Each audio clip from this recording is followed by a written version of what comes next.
accused. Now, intelligence agencies, the team, quizzed an ISIS operative who is in Cochin jail in connection with this particular case.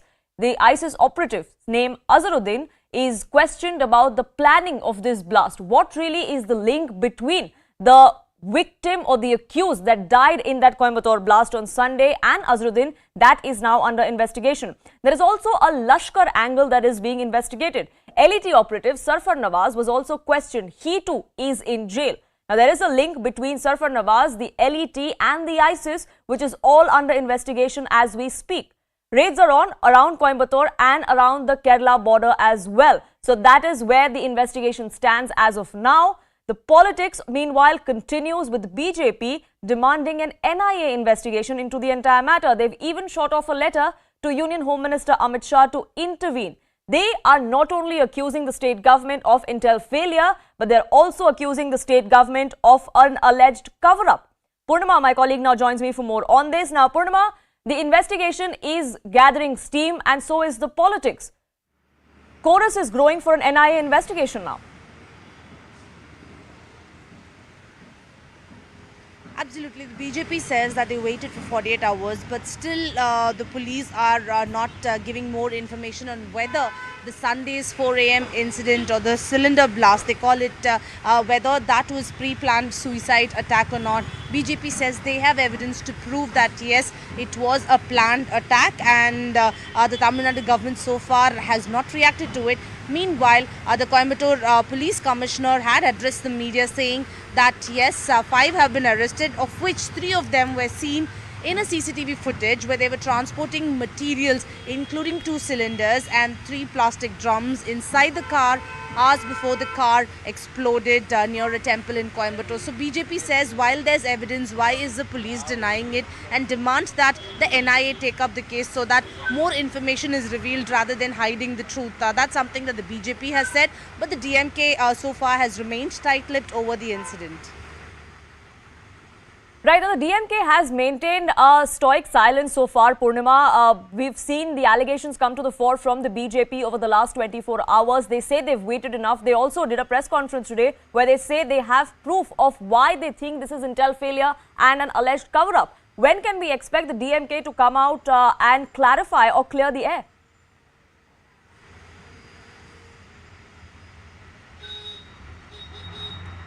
Well, it's only the police department that's trying to address the media. Even the Coimbatore police commissioner had clarified that yes, the 5 accused, the FIR has been registered against them, and some of the sections involve the UAPA as well. And they also said that yes, it was they've not ruled out the possibility of a planned attack. However, the DMK so far has not reacted to it. It's only the Tamil Nadu Chief Minister who held a meeting earlier today with the DGP to discuss the situation, but the spokespeople of the party have so far remained silent. They don't want to comment on the issue, and the DMK looks unlikely to comment. It's only the police department that's trying to hold press conferences every now and then to give more details of what they have found so far. But meantime, probe has only intensified.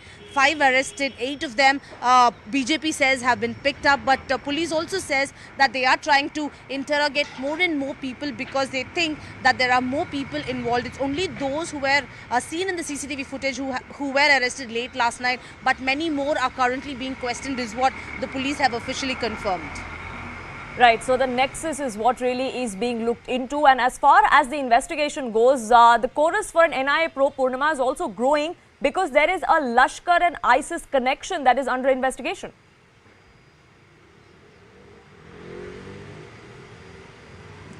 Absolutely. In fact, the incident took place on Sunday morning at around 4 a.m. But when the police identified Mubin, they realized that he was in fact questioned by the NIA in 2019 for his alleged links with the mastermind of the Easter bombing attacks. And therefore, when they raided the deceased house on Sunday evening, they found explosive materials and they said that yes, this could have been used for a future attack. And therefore, the probe intensified since Sunday evening.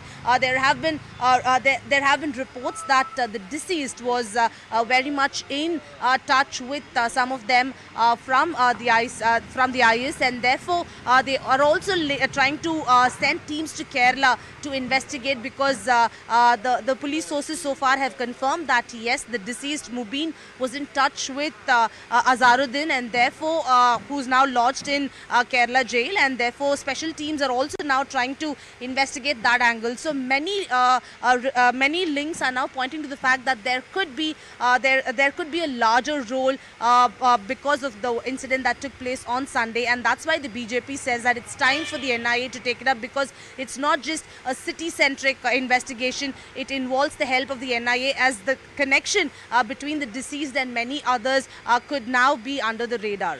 Right, do keep a track of the investigation and the politics. For the moment, Purnima, thank you so much for getting us the very latest. Now, the investigation is gathering steam, but so is the politics, like we are speaking of. Narayan Tirupati, Vice President of the Tamil Nadu BJP, will be joining us shortly. But political analyst Sumansi Raman now joins me on this broadcast. And Mr. Raman, I'd like to get you started on the investigation aspect of it. The fact that this man was on the watch list of the Tamil Nadu police until not very long ago, he fell off the radar. So is there really credence to the BJP's allegation that there was intel failure? He was someone who you should have kept eyes on. Look, obviously, when an incident like this happens, intelligence failure is attributed as one of the causes. So to that extent, yes. The important thing that we have to sort of understand is that the state police are still, repeatedly using the term cylinder blast. Now, that is a little puzzling, because it was very clear immediately after the incident when the DGP himself was at the spot. And in fact, he was there for almost 24 hours. The ADGP was there. And, there was a news that the security had been beefed up at the airport and all that. So when all that information came itself, it was, it was clear that the police were suspecting that this could be a terror attack. But so far, there has not been any official confirmation from the state police that this, in fact, was a plot. And they're still sticking to this cylinder blast theory and trying to investigate why the cylinder blast happened and so on, which seems a little strange, because there should not be any political angle to such an investigation. If this was a terror attack, it was a terror attack, and that has got to be accepted. And it's very likely now that the case will be taken over by the NIA, and we would get to know more. But we have to keep in mind that a number of the operatives who have been, Indians who have been identified in connection with ISIS in different countries have happened to be from Kerala and Tamil Nadu. So that is something that the investigators will no doubt be keeping in mind. But the fact that the UAPA charges have been slapped on the 5 arrested men, I think that that's a positive sign. And the police, I would not accuse the police of being lethargic in the investigation. I think they've done whatever they needed to do. It's only in their communication of what exactly this was that I can see that there is some hesitation, and I do not know why they are so hesitant in acknowledging a terror attack, if it indeed was an attempted terror attack, which didn't actually materialize because the cylinder may have blown up prematurely. There's also a report that 75 kilograms of raw materials to make explosives was found in that house. So the police need to come clean on what this was, instead of sticking to the this was a cylinder blast, accidental cylinder blast kind of a theory. Right. So do you think they're trying to wear this investigation in a direction that it shouldn't be going in by not actually speaking of what it is? No. I don't think so. I think that they have done everything on the ground. I would not fault the police and say that they have not investigated properly. No, they have investigated. They've arrested 5 of the so-called collaborators, and they've they established the identity of the deceased. They have done their job, and they've done it promptly. So I would not blame the police for that. Where there seems to be some issue, and I do not know if there is any pressure from the ruling party not to call it a terror attack. It's not fair to speculate in that area. But clearly the police are not actually explicitly calling it a terror attack as yet. And that is, or an attempted terror attack. And that is the cause for concern. And that is raising some eyebrows, especially from the BJP as well. And Narayan Tirupati of the BJP is also joining us. Mr. Tirupati, is that one of the reasons why you think there is a cover-up at play? Not only are you suggesting intel failure, which like Mr. Sumansi Raman was also pointing out, is perhaps the first things that we talk of when such attacks or such instances come to the fore. But why are you alleging cover-up by the state government or by the police? No, it's not the question of cover-up. We are only saying that the police is negligent in this issue because last 48 hours, this government, this police has been saying that it is a cylinder blast. They never said that it is a plot. It is a terrorist plot, and we have been saying that it's a terrorist plot because Jamesha Mubin was once inquired in 2019 also, and we have seen what has happened. See, so now after my president, the Tamil Nadu president, Mr. Annamalai, had addressed the press today, press conference, the commissioner comes to the press and says that they have booked them under UAPA, which they failed to show in the morning or yesterday. Because yesterday what had happened that they have said that they have booked 5 people, they have picked up 5 people in connection with this. But till yesterday they were saying that it's just a cylinder blast. But we have also said today that my president in Tamil Nadu very clearly says that there is according to the media reports, we have a proof that there was a display on the mobile phone used by Jamesha Mobin saying that if the news about my death reaches you, forgive my mistakes, hide my shortcomings, participate in my janasa and pray for me. So it's very clear that it's a suicidal attack. But luckily, fortunately, some problem has happened and it ended in an accident. So it is the duty of the police and the Tamil Nadu government. They should have alerted the Tamil Nadu people because the day before Diwali was huge rush was there in Coimbatore. People thronged the shops and malls. We need to understand. That is why we are saying that it's a lackluster attitude of the police and they have not come out with the actual facts.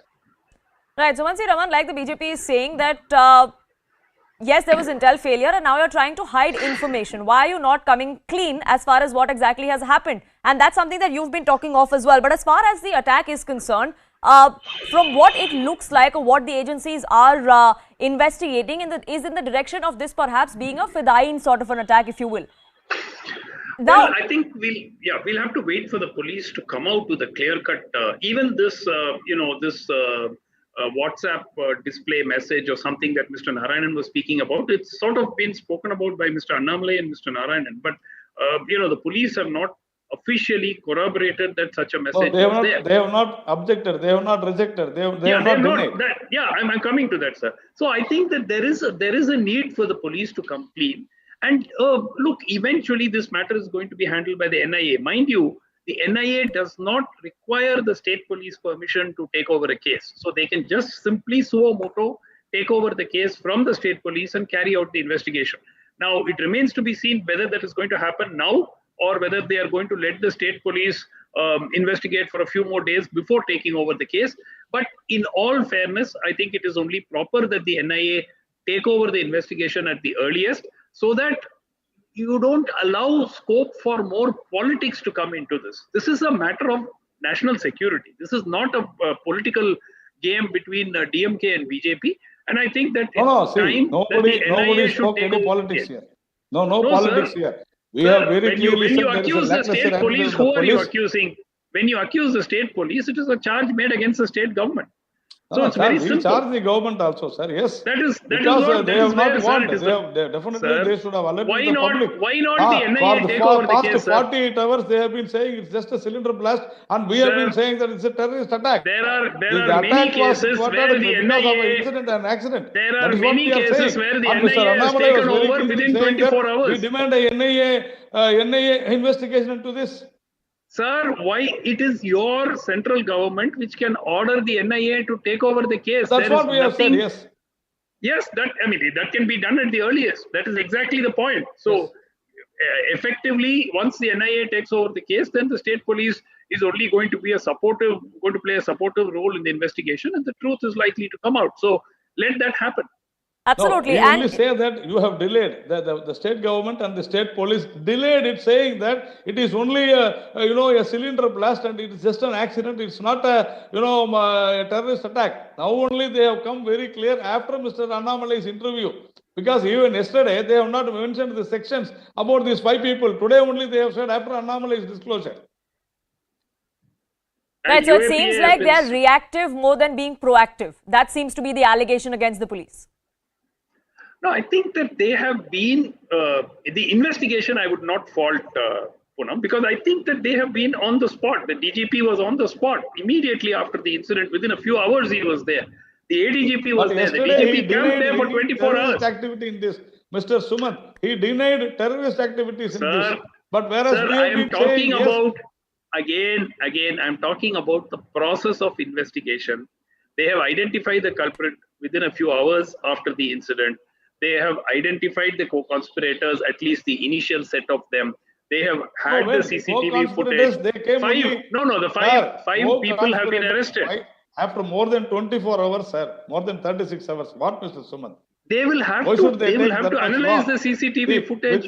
Within 4 or 5 hours, they would have taken the CCTV cameras. 24 hours, they managed to arrest They arrested 5 people in about 24 to 30 hours time. They have now charged them with UAPA. They are now finding out more information from somebody who's in the Kerala jail. So I would not fault the police on the investigation. Yes, in what they have said to the public, there is a problem. They have not. They don't seem to have come clean on that. Right, and we do hope that happens sooner than later, or at least someone from the DMK comes out and clarifies and ensures that there is some sort of confidence-building measure, if you will, amongst the people of the state, amongst the people of Coimbatore. And I request you both gentlemen to stay on with me, because I just want to put this in perspective for our viewers. It's an overview of why exactly there is the terror angle that is being investigated.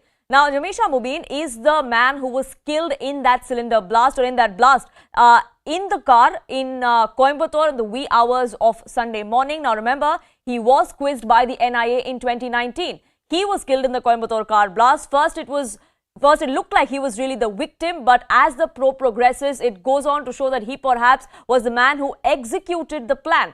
Now, he was on the radar or the watch list of the Tamil Nadu police for an earlier explosion. But he was at large. There was no action taken. There was no case that was filed against him due to lack of evidence. Now, this man is linked to someone called Mohammad Azharuddin, who was arrested in 2019 for links with the ISIS. He too today was quizzed over this particular blast inside the Cochin jail where he is. He propagated an ISIS ideology in social media is the allegation against him, which is why he was jailed back in 2019. He is linked to the mastermind of the 2019 Sri Lankan Easter bombing, Zahran Hashim. That is the connection of the ISIS that is now coming to the fore. His connection with Azharuddin can be made out on social media sites like Facebook, and that has been under investigation since 2019, since the arrest. Now, Mr. Hashim allegedly recruited young people into the ISIS fold. He recruited to carry out terrorist attacks in the south of India. So that's really the terror nexus that is under investigation that the BJP hopes NIA will look into, because they claim that is the link that the state police is not looking into, or at least not going in that direction, because they're not even calling this a terror attack just yet. Now, Sumansi Raman, I want to ask you, as far as cases go, in 2019, there was no case filed against Mubin because there was lack of evidence. Now, in several of such cases where radicalization is the charge, or propagating a certain ideology is the charge, more often than not, there isn't enough evidence to prove in court of law. So how do we go about these kind of cases, given that there is rise in such instances? Look, I think that this is where traditional policing comes in. Where the police on the ground get intelligence information, and intelligence gathering is a very, very crucial part of preventing terror attacks. It is not so much the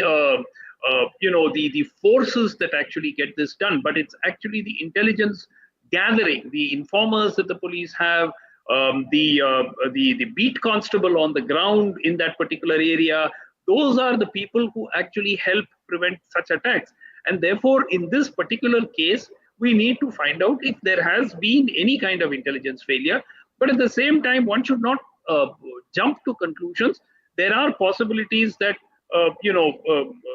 many people who may have imbibed or become radicalized may not actually indulge in any specific activity. So that is something also that we have to keep in mind. So I think it's a very difficult task for the police. And the only real thing is intelligence gathering becomes the key to prevent such terror attacks. Right, Mr. Tirupati, you had a point to make. Yeah, see, this is Jamesha Mubin. He was interrogated by the NIA in 2019, and then it is the duty of the state intelligence or the Q branch or the internal department. There is a communal division also in Tamil Nadu police. They should have definitely had eye on this Mubin, and they should have watched him. But I think this is a great intelligence failure. That's what our President, Mr. Annamalai, had very clearly said, that this problem is mainly due to the poor intelligence, inability of the Tamil Nadu intelligence. And we charge the Tamil Nadu police with that. I think there's also one angle, Poonam. The Tamil Nadu BJP has been sort of having some kind of an issue with the Director General of the ADGP Intelligence. No, don't talk like that, Mr. You should know. So is this personal? Is this about politics then actually about the cause? From 2019, there should have been a watch. They should have watched this Mubin. And see, if they have not watched it, if they have failed in tracing what Mubin has been doing, it is definitely the failure of the Tamil Nadu intelligence. How can you bring politics, or how can you say that we have a problem with the ADGP? That is wrong. Sir, I can point out to several interviews of Mr. Annamalai where he has, questioned the ADG intelligence. So the politics over this continues even as the probe is progressing. What really is the truth? A thorough investigation will bring that out, and the people of Coimbatore, the people of Tamil Nadu and the country will find out sooner than later. I thank you both gentlemen for joining us here on this broadcast with your perspective. With that, a quick break here on this edition, but lots lined up for you on Nation at 5. Don't go anywhere.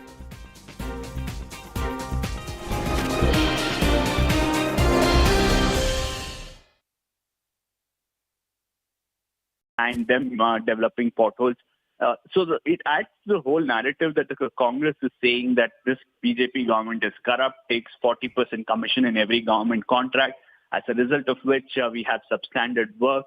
And with multiple infrastructure projects facing questions of quality standards, and now you have pothole-ridden roads across Bengaluru, this despite the BBMP saying that they've spent hundreds of crores in the last few years just to fill potholes. We are not even talking about laying a new road or asphalting existing roads. Just to fill potholes, hundreds of crores have been spent. And now there will be question marks on what kind of works that have been carried out by the BBMP and how the state government hasn't done a quality check or pulled up any of these contractors. And yesterday, citizens, despite the fact that the entire city and the nation was celebrating Diwali, did not forget to once again use the opportunity to highlight the kind of crumbling road infrastructure in Bengaluru and going around some of these problematic pothole-ridden stretches, whether it's near Silk Board, JP Nagar, Banargata Road. These are areas that are also seeing metro work, and roads have taken a beating. And they highlighted once again that these roads have not just become a huge issue in terms of traveling, they've also become areas of injury and taking people's lives, especially office goers in the morning. We've already seen multiple pothole deaths in the last few months. Absolutely. Lives are being lost. It's not just about apathy anymore. It's criminal negligence, really. And some heads need to roll, isn't it, Harish? Unfortunately, no action being taken against any erring officials of the civic body in any of the cities in Karnataka. Absolutely. Nobody dismissed from work for substandard work in cases where we have seen people losing life. For example, recently we had seen one case of a woman losing her life because of a pothole accident. She was trying to avoid a pothole. And even in that case, we've seen FIR from the police, but we haven't seen anyone getting dismissed, any of the contractors being blacklisted, or the state government going in for a thorough review on how the BBMP is working and why there is no accountability at all when lives are lost, when new infrastructure with hundreds and thousands of crores of budget seeing potholes, or in case of flyovers, a couple of flyovers in Bengaluru seeing gaping holes. And we haven't seen any of that happening in terms of action. All that we've seen is lip service from the government saying that in the coming few months it will be fixed, fresh tenders being announced, but nothing much changing on the ground or in the way the city gets administered. Absolutely. That's the most unfortunate bit. And do stay on with me because Akshara also continues to be with us. And Akshara, you've visited several of these sites where potholes have claimed lives in the city of Bengaluru. There is temporary solutions that is found. There are either rocks that are put around there. There is rocks that are used to fill up the pothole. But that's not a permanent solution, which is why we keep seeing the same stretch of road and the same pothole back there once again every few days. Yes, absolutely. As I mentioned before, this is not a permanent solution which is being done by the BBMP. And the citizens also have highlighted the fact that the roads have to be asphalted completely. Now we have seen the BBMP coming up with a training session on October 31st, where they'll train the engineers regarding the techniques that needs to be used while filling the potholes so that they sustain longer. And there is also an issue going on with the American company which maintains the roads in Bengaluru as well. So if you take a look at the program, the training session that will be conducted that will be a training that will be given to the BBMP engineers. So again, the citizens pointed out the fact that if the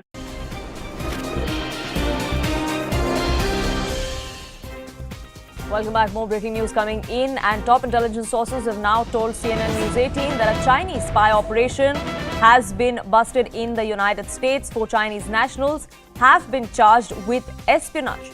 US agencies have bust this Chinese intel recruitment operation. Their plot was to target and recruit individuals. The time frame that the US officials are looking at is from 2008 to 2018. Now, these targets allegedly recruited to provide information to the Chinese government. That's the allegation that the Justice Department is now making. Professors and law enforcement officials were on the target list of these Chinese spies. Suspects used Institute for International Studies as a front. ISS sponsored all expenses paid trips to China for these targets. That's another allegation that is being investigated. And the US is now looking at a plot to influence foreign and security policies on their soil by Chinese entities. Now, this was a 4-man unit that was tasked with stealing information of value to China. The unit allegedly recruited individuals to counter anti-China protests. Charges that they have been charged with, in fact, carry a maximum prison term of 5 years and a fine of $250,000. Pathikrit Payne, a geopolitical analyst and security analyst, now joins me on this broadcast to put this in perspective of what really it means. Now, this is going to further make ties between US and China frosty, isn't it? It all started when the US openly accused Huawei and then Chinese officials of trying to meddle in the internal affairs, trying to undermine the law in the United States. Well, this operation of China and this kind of activities have been going on for probably more than a decade now. And let me tell you, as you rightly mentioned about how they have been trying to cultivate the law enforcement officers, university professors, especially from science, technology, engineering departments, for stealing technology and to actually control the narrative. So let's understand this. This is something they're trying to do in India as well. So a lot of people who are into think tanks and universities and law enforcement agencies should be very careful about these fake think tanks in whose pretext these intelligence officers from China actually try to, control the narratives and, give them gifts and make them assets on behalf of the government of China. So that's one part of it. The second, we have to understand at the same time, there has been a prosecution by the federal government of United States against 2 specific persons who were trying to undermine the federal investigation against a major Chinese company, which is Huawei. That also happened at the same time. So there are 6 Chinese, intelligence officials who have been basically prosecuted and charged against. Now, the larger perspective is this. For China, the kind of technological penetration they have done across the world through their weaponized telecommunication, the number of Chinese agents who work on behalf of Chinese Communist Party is humongous. There has been a report by MI5 about the level of infiltration that has happened by Chinese agents inside the Parliament of Britain. And I think in case of United States, the thing is not very different. In United States, there are allegations that the Chinese are buying up lands very near to major American defense installations to keep an eye on the American Air Force. The other part is very important to understand when it comes to technology companies. We have seen when Meng Wanzhou, who was arrested in in China, who was one of the top directors of Huawei. China, in retaliation, arrested two Canadian officials whose name was Michael Kovrig and Michael Spavor in retaliation. And till the time Meng Wanzhou was not released, these people were kept under false allegations of being arrested on case of drugs. So this is a basic cat and mouse game which is going on. There is a strong possibility that in case somebody is there in China who is from US origin, China might try to arrest in a retributory action, and this is going to continue. What is happening now, the West is now realizing the manner in which the espionage of China has been going on for a long time, for stealing technology, for using technology as a backdoor for stealing information, and for cultivation of assets in the name of fake think tanks. And this is something which we have to understand. The level of penetration of the Western agencies in China is very limited, contrary to the level of infiltration that China has done across the spectrum of the West, and including in India, where they have been trying for a long time. Remember, a few months back in Noida, a so-called safe house of the Chinese was busted by the UP police, and 15 to 20 Chinese nationals who used to regularly meet and who were staying illegally in India actually escaped before the police could arrive. So this is the global phenomena happening where the Chinese, and right now, as you know, the Chinese president got his third term, the level of infiltration, the kind of espionage, the kind of stranglehold, the way they call it the transnational repression of any dissident voice that China would try to do across the world will increase. And so while United Absolutely. States And President Xi Jinping actually set the tone when he made that speech at the CCP event, where he said that, it's either by force or by any other means, but anything that threatens security or anything that threatens the expansionist policies of China will be dealt with accordingly. So we can only imagine what kind of response would come to the fore from Beijing as far as this particular case is concerned. Yes, you're right. And let me tell you, every major Chinese company has an alleged internal cell which is accountable to the Chinese Communist Party for driving the political agenda and for ensuring compliance with political directives, which means, look at Huawei or many other major companies like ZTE or even Lenovo. These organizations are part of something called PLA 863 program. 863 program was of the government of China to create these major telecommunication and electronics and networking giants who would spread their net across the world, and through which allegedly they would do this espionage in the interest of driving the Chinese footprint across the world and the Chinese philosophy and the Chinese Communist Party's ideology across the world. So as we see what is happening in case of West, there is an unfortunate indispensability when it comes to the Chinese market and the Chinese manufacturing that the West depends on. And that's really what they're looking to exploit. That's really what they're using as a tool to exploit and try and foment trouble. It has come to the fore. It has been busted and exposed in the United States. Whether there are more instances worldwide and do they come to the fore, that of course remains to be seen. Pathikrit Pain, thank you so much for joining us here on this broadcast with your perspective. A quick break. We'll be back in just 2 minutes. Don't go anywhere.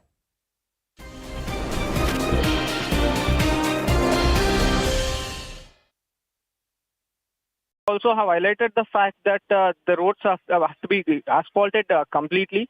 Now we have seen the BBMP coming up with a training session on October 31st, where they'll train the engineers regarding the techniques that needs to be used while filling the potholes so that they sustain longer. And there is also an issue going on with the American company which maintains the roads in Bengaluru as well. So if you take a look at the program, the training session that will be conducted, that will be a training that will be given to the BBMP engineers.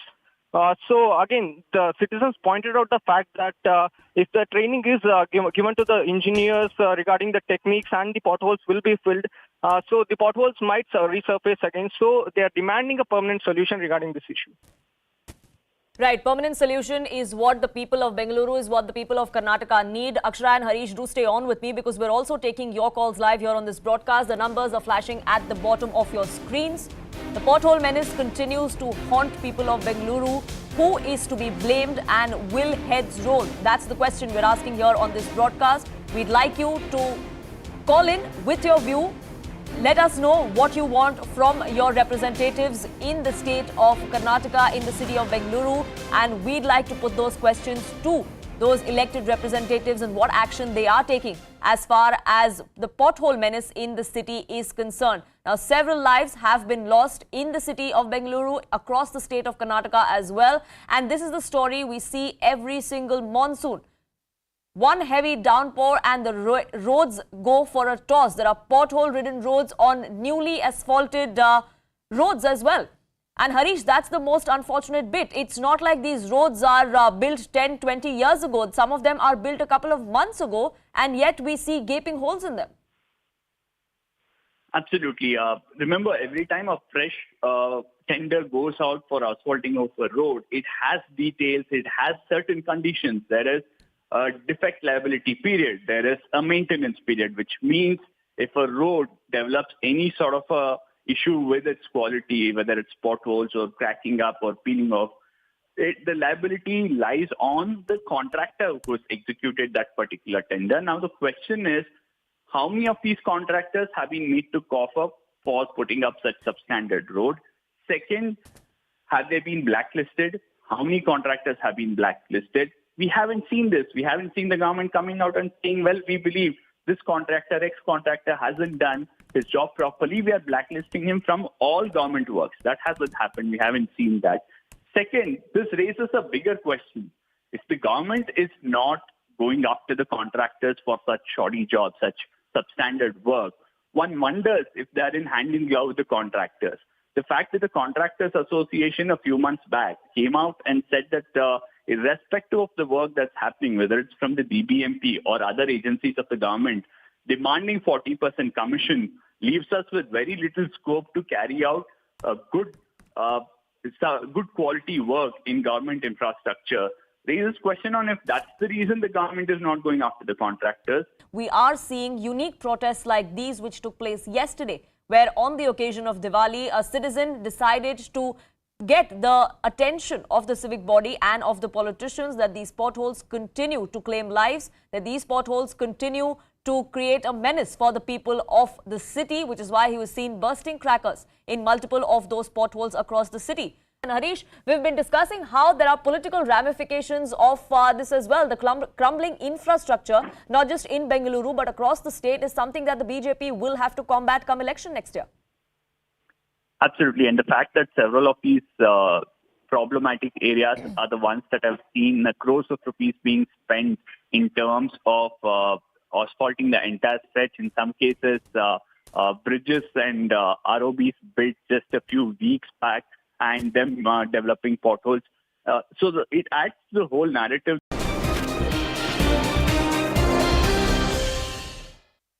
Welcome back. Rishi Sunak has become Britain's 57th Prime Minister, replacing his once leadership rival Liz Truss as the country continues to face an economic crisis. Remember, he is the third Prime Minister of the United Kingdom to take oath in just the last 10 months of this year. Addressing the nation for the first time from 10 Downing Street, Sunak thanked his predecessors and said that the UK's economic stability will be his government's top agenda.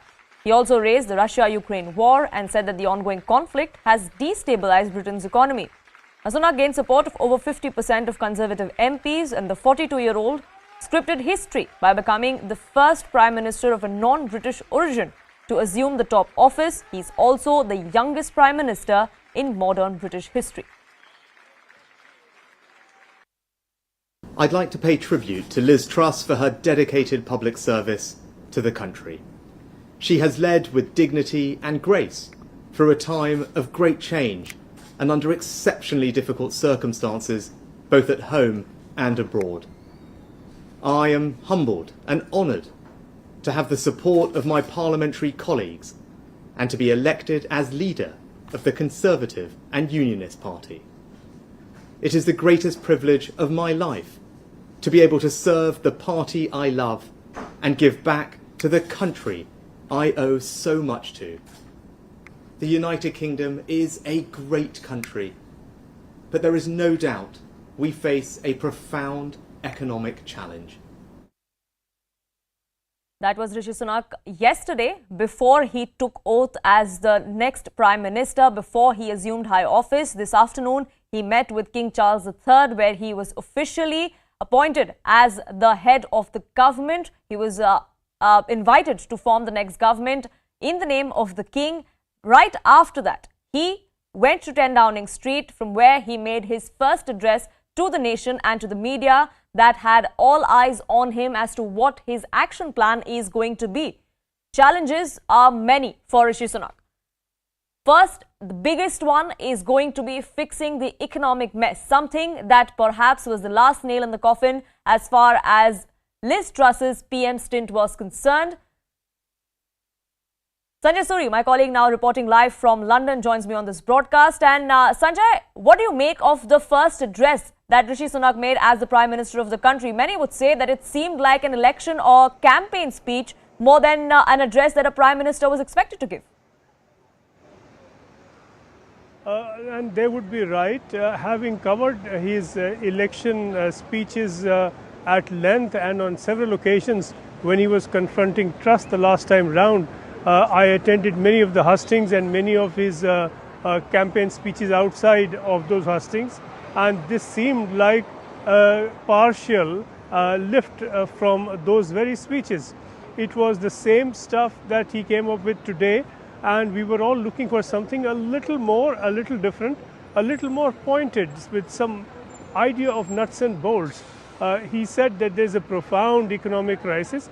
He has used exactly that expression before. He said he'll fix it.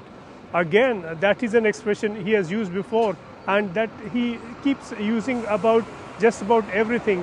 So we have a very broad indication about his intentions. Those were never in doubt. But what he will do in line with those intentions has not been very closely and specifically set out. And certainly he said there will be difficult decisions. That he has said before. So we have been looking for something new by way of a direction for this government, and we don't have that yet. Absolutely. So his heart might be in the right place, his intention might be the right one to take, but where is the action plan? That's a question many people in the country are asking today, Sanjay, isn't it? Because that's really the nitty-gritties of what people expected today. Now, like you mentioned, he said that difficult decisions are on the anvil, but what exactly was he referring to? One of the biggest issues as far as the United Kingdom and its economy is concerned is the mammoth aid that they have been giving to Ukraine over the last couple of months. Are we going to see cuts in that spending as well? Is that one of the tough decisions he was talking about?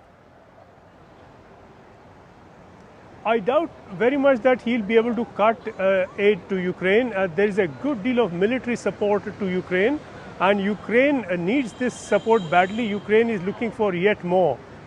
It will be enough if he doesn't increase it, but there's no way that he can cut it. There will be some unanimity in government over this, and he couldn't cut aid to Ukraine and get away with it in his own party and in his own cabinet. What really will be cut is government jobs, spending that the government does on the NHS and on other services. That is where we are likely to see the cuts, and cuts there will be inevitably and unavoidably. But exactly what, we still don't know, and now we are waiting for yet the next occasion, and that will be at the end of October when an economic plan is set out. We don't know whether we'll have the details even then. But this really, coming from Rishi Sunak, was more of the same as through the campaign with Truss. In fact, too much more of the same. Right, there was more that was expected from Rishi Sunak, at least as far as his first address is concerned. Whether he rectifies that with his following appearances, we'll of course keep a track of that. For the moment, Sanjay, thank you so much for getting us the very latest from London. It's time for another quick break here on this edition, but news continues on CNN News 18. Don't go anywhere.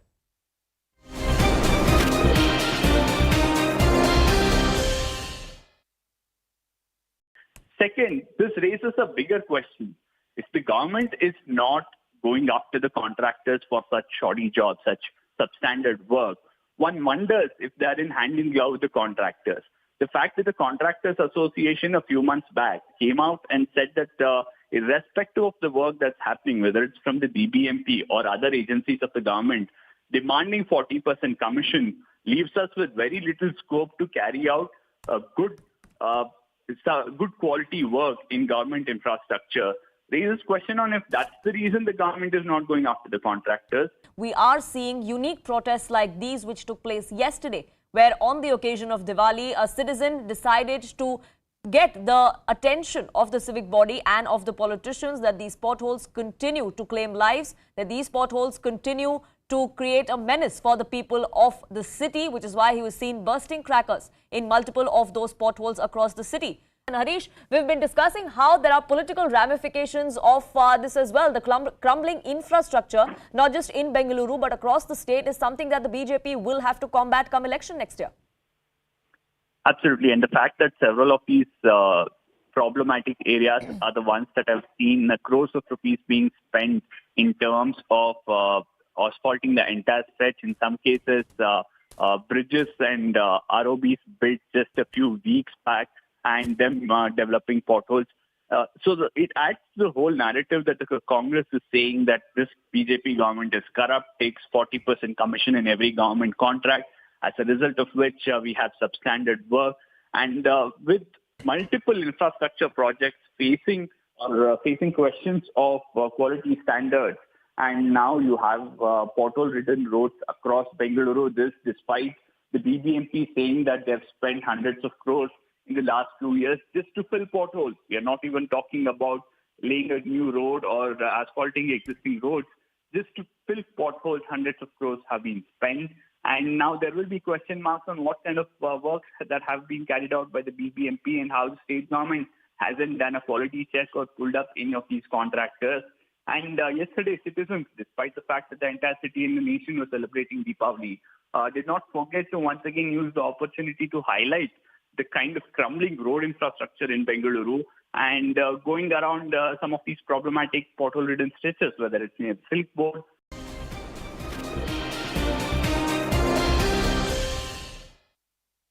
Welcome back. The Kerala High Court yesterday heard petitions challenging Kerala Governor's orders over the resignation of Vice-Chancellors in 9 universities. Now, an interim relief has come to the fore from the court for these 9 Vice-Chancellors, but the process will have to be undertaken yet again. A deadline of the 4th of next month has been set for the Chancellor of these universities, which is the Governor, to him to take a decision. But the political fight over this Governor versus VC's fight is escalating, with the state government slamming the Governor for interfering in the government's work. Chief Minister Pinarayi Vijayan said that the Governor should be looking after his own responsibilities and not be overstepping or using his position to taunt the government and the CPM. Even the Supreme Court has not found any fault with her. Supreme Court has said that the process of selection and appointment was illegal right from day one. Supreme Court has not damned the Vice Chancellor. I am not going to speak against the Vice Chancellor. In fact, I spoke to at least 2 Vice Chancellors yesterday. I said, I hold you in high esteem. You are, in my opinion, you are one of the best Vice Chancellor, not only in Kerala, but in the country. But Supreme Court has left no option for me but to go for fresh process of selection. ക്യാമ്പസുകളെ വർഗീയവൽക്കരിച്ച് സമൂഹത്തിൽ ഭിന്നിപ്പുണ്ടാക്കുന്നതിനുള്ള ശ്രമങ്ങൾ തീവ്രമാകുന്നു. ഇവിടെയാണ് കേരളം വേറിട്ട് നിൽക്കുന്നത്, തുറന്നും വേറിട്ട് നിൽക്കേണ്ടത്. ഈ സാഹചര്യത്തിലാണ് കേരളം ജനകീയ ജനാധിപത്യ മതനിരപേക്ഷ ബദൽ വിദ്യാഭ്യാസം ഒരുക്കാൻ ശ്രമിക്കുന്നത്. ഇത്തരം നടപടികളുമായി സംസ്ഥാന സർക്കാർ മുന്നോട്ടു പോകുമ്പോൾ അതിനെ തടയിടാൻ പലവിധ ശ്രമങ്ങൾ ഉണ്ടായിരിക്കും. വിവിധ കേന്ദ്രങ്ങളിൽ നിന്ന് അത്തരം ശ്രമങ്ങൾ ഉണ്ടായി എന്ന് വരാം. അത്തരം ശ്രമങ്ങൾ കണ്ട് ഭയന്നോടുന്നവരോ തിരിഞ്ഞ് നടക്കുന്നവരുമല്ല, മറിച്ച് തീരുമാനിച്ച കാര്യങ്ങൾ സമയബന്ധിതമായി പൂർത്തീകരിച്ച് മുന്നേറുകയാണ് ചെയ്യുക എന്ന് പലവട്ടം നാം തെളിയിച്ചിട്ടുള്ളതാണ്. മതനിരപേക്ഷ ജനാധിപത്യ വിദ്യാഭ്യാസ ബദലിനെ അസഹിഷ്ണുതയോടെ കാണുന്നവർ പലവിധ പിപ്പിടി വിദ്യകളുമായി കടന്നു വരുന്നുണ്ട്. ആ വിദ്യകളെല്ലാം അവരുടെ കയ്യിൽ തന്നെ വെച്ചാൽ മതിയെന്ന് ഓർമ്മിപ്പിച്ചുകൊണ്ട് ഗവർണർ എന്ന പദവി വളരെ പ്രധാനപ്പെട്ട ഒന്നാണ്. അദ്ദേഹം ഇപ്പോൾ ചെയ്തുകൊണ്ടിരിക്കുന്നത് ആ പദവിക്ക് അനുയോജ്യമായ വിധത്തിലാണോ എന്ന് അദ്ദേഹം പരിശോധിക്കണം. നമ്മളൊരു കസേരയിൽ ഇരിക്കുമ്പോൾ ആ കസേരയുടെയും പദവിയുടെയും മഹത്വം നമ്മുടെ പ്രവർത്തനങ്ങളിലൂടെയാണ് ഉയർത്തിപ്പിടിക്കാൻ കഴിയുക. ഇവിടെ പക്ഷേ സ്വയം ചെറുതാകുന്ന ഒരു നിലപാട് അദ്ദേഹം സ്വീകരിക്കുന്നുണ്ടോ എന്നൊരു സംശയമുണ്ട്. ഈ പ്രശ്നപരിഹാരത്തിന് മുൻകൈയെടുക്കാനുള്ള ഉത്തരവാദിത്വവും ഭരണഘടനാപരമായ ഉത്തരവാദിത്വവും ഗവർണർക്കുണ്ട്. എനിക്ക് എന്താണ് ഷോക്കോസ് തന്നിട്ടുണ്ട്. അതെനിക്ക് മനസ്സിലാവാത്തത്. ഞാൻ എന്ത് ഷോക്കോസിന് എന്ത് മറുപടിയാണ് കൊടുക്കേണ്ടത്? എന്നെ എന്തിനാണ് അപ്പോയിൻറ്റ് ചെയ്തതിൻ്റെ ഞാൻ എങ്ങനെയാണ് കോസ് പറയാം? അപ്പോയിൻറ്റ്മെൻറ്റ് തെറ്റാണെങ്കിൽ പറഞ്ഞാൽ മതി തെറ്റാണ്, അതുകൊണ്ട് നിങ്ങളെ പിരിച്ചുവിടുന്നു. പക്ഷെ എനിക്കതിൽ ഒന്നും പറയാനില്ലല്ലോ. We're shifting focus now to the pothole menace that continues to haunt the residents of Bengaluru. Fed up with the civic body's inaction towards closing major potholes, a Bengaluru citizen was seen celebrating Diwali yesterday by bursting firecrackers in major potholes of the city. This has also taken a political turn, with the Congress's chief of Karnataka urging locals and citizens of the city to light lamps on these potholes and backed the protesting locals. In fact, the JDS too hit the streets, carried out a protest near the railway station in the city.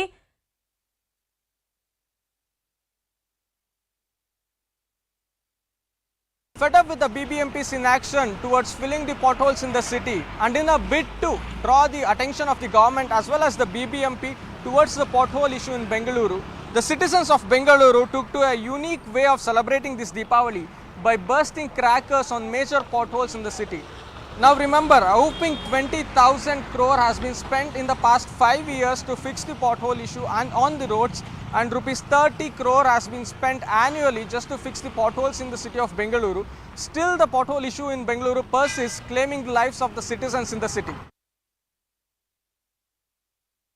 I welcome all the resident association to come forward, identify this pothole and lit a lamp there. That should be a form of protest. I appeal to all of them, all the resident associations, all the apartment association, in all the streets, let all of them come forward, lit a lamp today to show that what BJP is doing in this city. Moving on now to the crackdown on madrasas that is underway in Uttar Pradesh, and a controversy has now erupted after Darul Uloom Deoband and 300 more were unrecognized by the survey team. Now, this madrasa that is in Saharanpur has turned out to be unrecognized during the survey, but the chairman of the UP Madrasa board has denied any such allegations. He's in fact gone on to list the global recognition that Darul Uloom Deoband has, going on to say that such institutions are an example for the whole Islamic world. अंतर्राष्ट्रीय ख्याति प्राप्त विश्वविख्यात संस्था दारुल उलूम देवबंद के बारे में तंग नजरी रखना ये अच्छे संकेत नहीं है। ऐसी संस्था पूरी इस्लामिक दुनिया के लिए एक नज़ीर है। ऐसी संस्था में बहस करना सूरज को दिया दिखाने जैसा है। दारुल उलूम देवबंद न केवल अपनी शिक्षा बल्कि अपनी विचारधारा के लिए देश ही नहीं बल्कि दुनिया के देशों में जाना और पहचाना जाता है। 156 साल पुराने इस दारुल उलूम देवबंद एक संस्था जो खुद हिंदुस्तान के अंदर 4,500 से ज़्यादा मान्यता देकर के मदरसों को चला रही हो, उसे उत्तर प्रदेश मदरसा शिक्षा परिषद यानी मदरसा बोर्ड से मान्यता लेने की कोई ज़रूरत नहीं है। ऐसी संस्था के ऊपर बहस करना ये अच्छे संकेत नहीं है, ये ठीक बात नहीं है। रिपोर्ट वहां की आई है और इस पर सरकार सम्यक विचार करेगी और जो भी उचित होगा सरकार के स्तर पर निर्णय लिया जाएगा। रिपोर्ट वहां की आई है और इस पर सरकार सम्यक विचार करेगी और जो भी उचित होगा सरकार के स्तर पर निर्णय लिया जाएगा। Personal laws cannot be undertaken. There is a uniform law, there is a constitution, and accordingly the action will be taken. Constitution of India has given this right to minorities to run their institutions. Uttar Pradesh government and BJP government, they are after madrasas just to create hatred in the country. They were fighting for the independence of this country. And they had made so many requested to Germany, government of Afghanistan, government of Turkey. In collaboration of these three countries, they were fighting and they wanted to kick out these British people from India. All of them were arrested and put behind the bars in Malta during winter. BJP didn't know the history. That time they were supporting British people. Now those who are supporting British people, they are Deshbhakt, and Devbandi Maulvis who are fighting for the freedom, they are Deshdrohi.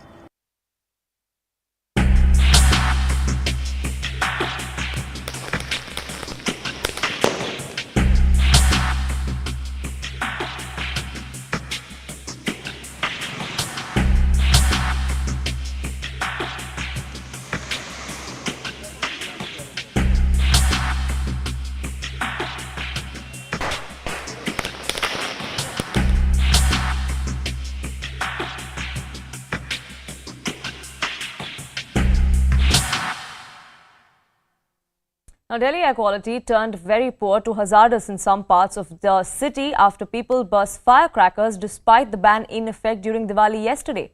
Blame game has now begun over that between the ruling Aam Aadmi Party and the BJP over this pollution crisis.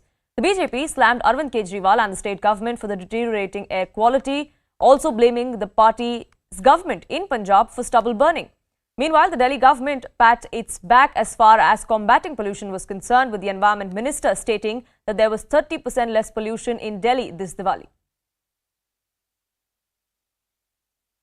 हर साल जिस तरह से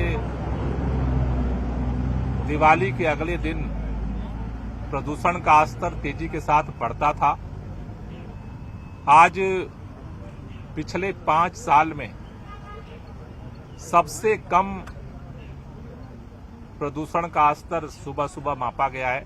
30% से ज्यादा प्रदूषण का स्तर पिछले साल की तुलना में इस साल कम हुआ है, जिसके लिए पूरे दिल्ली वाले बधाई के पात्र हैं। दिल्ली के अंदर सड़कों पर मोबाइल जो एंटी स्मॉग गन है, उसके थ्रू वाटर स्प्रिंकलिंग, पानी के छिड़काव का अभियान पूरे दिल्ली के अंदर शुरू किया जा रहा है। Partial solar eclipse is now visible across the country. It is going to be visible for the next 10 minutes or so, and this is the last solar eclipse of the year.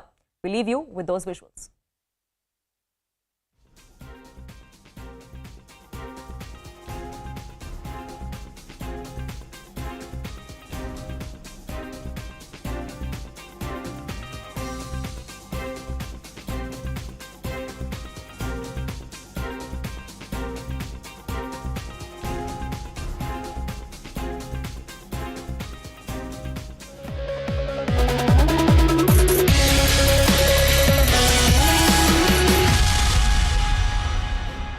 Good evening, welcome to Viewpoint. I'm Zaka Jacob. Rishi Sunak has been appointed the new Prime Minister of Britain. He becomes the first British Asian and the first Indian origin Prime Minister of Britain. While this is a moment of pride for many here in India, some others have found an opportunity in this too to try and shame the BJP's model of government, saying that India will never have a minority candidate who can aspire for the top job.